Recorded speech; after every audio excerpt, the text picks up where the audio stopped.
G'day everyone, this is Noah from TJM Farming and welcome back. It's been a little while since I picked up the camera. A couple of things have happened. First off, I want to get this off the bat.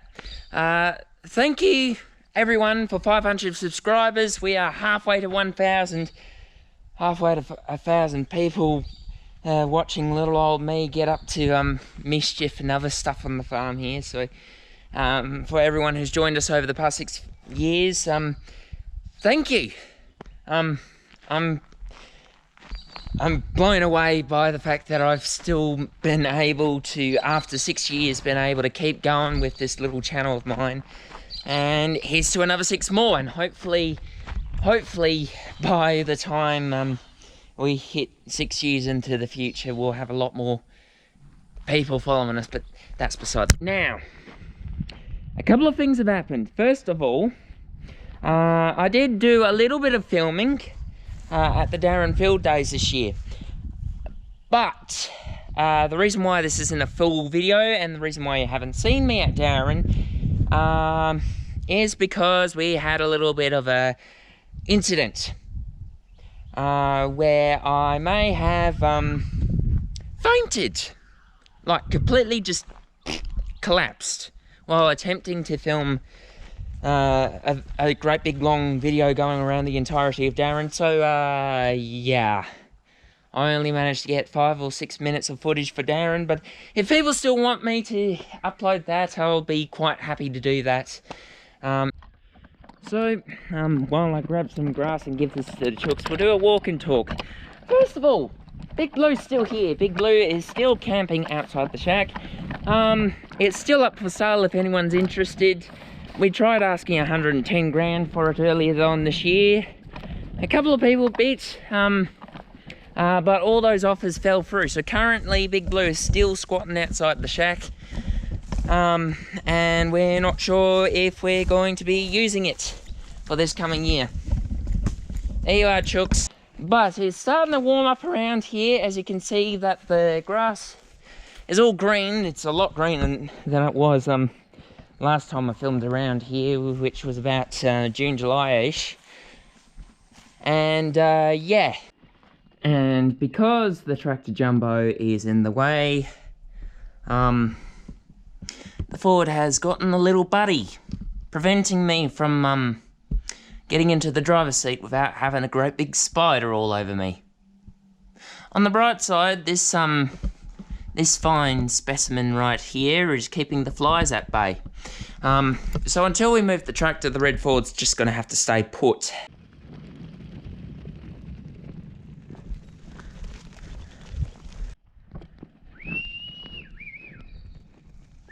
Come on. Come on, sheep. There we go. Good neck, some are skinny.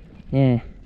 So these sheep here in these yards, they're a mix of blue and yellow tags, I do believe. And purple and red. These are all culls. They'll be going off to Muche today. And, well, they behaved themselves when we put them in that back pen there last night, but this morning they seem a little bit sluggish to move about. So we got the ewes and wethers over there, and now we need to go up in the shed and fetch the Poll Rams.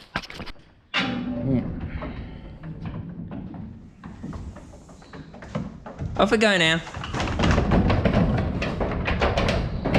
That's it. Come on. What you doing? Right, so from the looks, the sheep are secured and are quite happy to wait there for the truck to arrive at 11:30. We need to go prep the ute because Dad and I, we're going off the farm to another farm this week to go help put a ram sale together. For those who don't know, and for those outside of the merino sheep industry or the sheep industry in general, we have a system in place where basically every couple of months or so we have what we call culls, which is exactly what these are, where we class the sheep. The good sheep that we keep are the ones that we have for breeding. and they can range between frames and wools. We've transitioned from the old style of doing things in farming where we never had any frames or wools.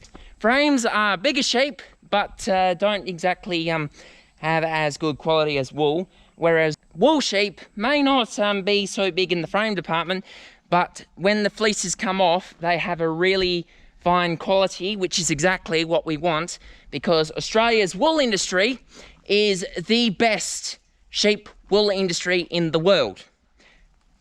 And that is true. Everyone in this industry acknowledges it, because, well, Australia was built on the sheep's back. Unfortunately, as much as we'd like to keep all the sheep possible, we do have to cull some out purely because sometimes they get a bit old, sometimes the wool quality doesn't come off as good as we want, and sometimes we just have too many wethers, which are castrated rams. What we do with these wethers is usually after a certain amount of time where their wool production lifespan expires, we fatten them up, load them on the truck, and we sell them. And usually what happens afterwards is they either go into the domestic markets where abattoirs or feedlots buy them and fatten them up further to turn them into lamb chops, or they can go onto the live export ships, which is hence the reason why I made that great big long half an hour spiel about keep the sheep earlier on this year. The important part about growing fine quality merino sheep is, well, you got to have decent ewes and decent rams. And, well, I think it's pretty clear where you can tell where this is going. Because in that paddock over there, in our hospital paddock over there where we normally keep the disabled sheep, are our rams. These days it's more often than not that farmers like us that are in the domestic market, we don't tend to grow our own rams very often. What we do, however, is we often go to sheep studs, which is where we buy rams to put over the ewes to create next year's drop of lambs, which will hopefully have better qualities for what we want. So say, for example, we want a bigger sheep with larger frame, which means more surface area for the wool and better meat quality as well. We'd get a frame ram. Or if our frame sheep are pretty good, but we want to increase the wool quality for next year's drop, we get a wool ram. I'm still fairly new to understanding all this stuff. I can't exactly explain it as good as Dad can or any of the other more experienced farmers in this industry, but that's basically how I understand things. Yep, see you in a week, sheep, and we'll see you when we get over there. Right, well, this is a change of scene, isn't it?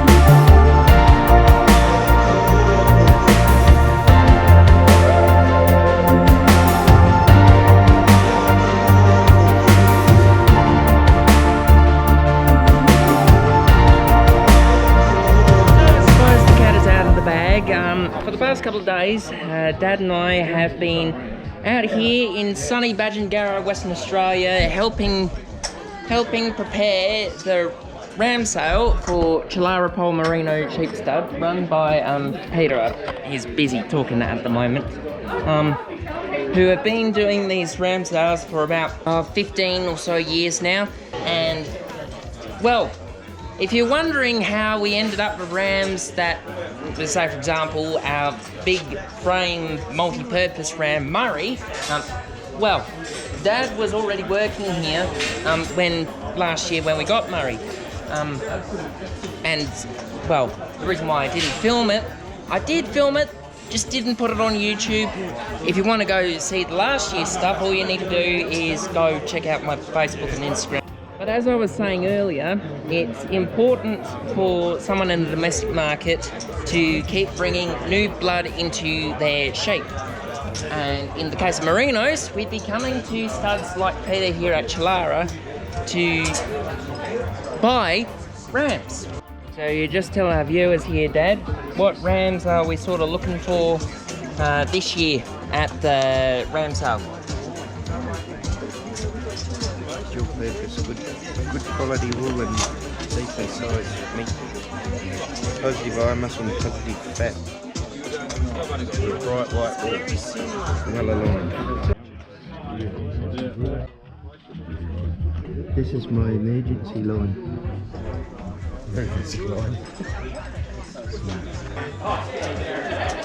What's the verdict, Rob?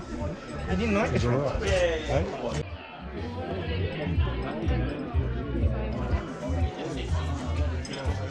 It's pretty hard to, it'd be pretty hard to match.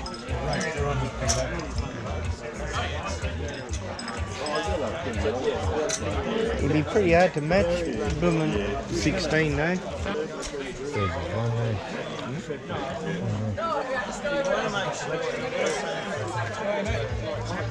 You go and have a look at 6. You go and have a look at 16 and come back and have a look at that one.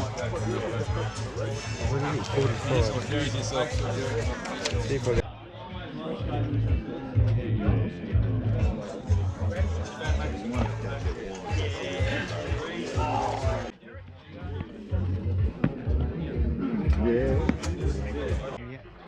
Test at 22 more.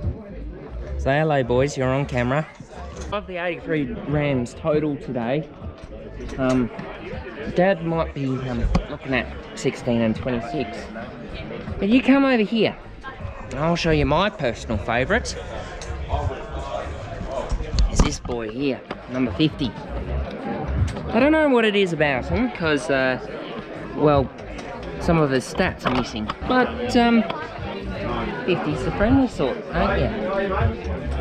Out of all the ones that were in the yards we were working with over the past 3 days, 50 here, along with Cheeky, I can't remember which tag Cheeky is, but that's another story. 50 was one of the ones that actually behaved and didn't go running immediately back outside when we were trying to push him into the undercover yard. Oh, did you? Yeah. Oh, it just fills in a bit of time, Siri, doesn't it? No, So they're all missing. You're buying an unknown. Good afternoon, ladies and gents. He's a mystery sheep. Right on that ram there, ladies and gentlemen. You sent me right up against there. Going to make 3,000. 3, 3, 3, 3, 2.5 and go. 2.5. I believe he's worth that. 2.5 to go. 2.5 going to make 2-2. 2-2 to get away 2,200 bid. Over 2,200 out of it. 2-2 now. Over 2-2 bid out of it. 2,200. Over 23. 4, 5, 6, 7, 8, 9, 3, 1. 31, 2, 3. 3,300 bid now. Over 3,300 is the money now to bid 3,300. Over 3, 4, 5, 3.5. Over 3,500 to bid. At 3,500 of money. At 3,500 have a think down the back. Over 3,500 I'm going to sell him out. Bidding. Done at 3,500. Is buy number 1. Lot 26. Right, lot number 26 there, ladies and gentlemen. Hey, bold and stylish wool about him. Plenty of stable length. Right, up we go there. Right on that ram. Up we go there. Going to make 1,500. 15, 15, 15 to go, 15, 15 bid, 16, up at 16 now to bid 16, 17, up at 17 now to bid 18, up at 18, 19, up at 1,900 now, out there, 2. I got 2-1, I'll be 21-2, 22 now to bid 2,200 now, up at 2,300, up at 2,300 now to bid 24, up at 24's the money, up at 25 now, up at 2,500 now, up at 2,500 bid, at 26. At 2,600 now. At 2,007. At 2,700 out of it. 2,700. Up at 2,700 bid. At 2,700 out the back. Up at 2,700 I sell. Bidding. Done. 2,700 by number 1. Righto, so the sale's all finished.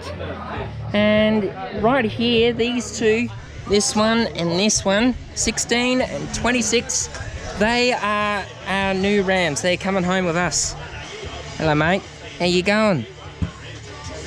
So overall, the Rams have been pretty well behaved today, all things considered. We did have one do a runner, but while I did film it, I'm not going to show it because, well, yeah, Rams escaping in the middle of the auction is not fun.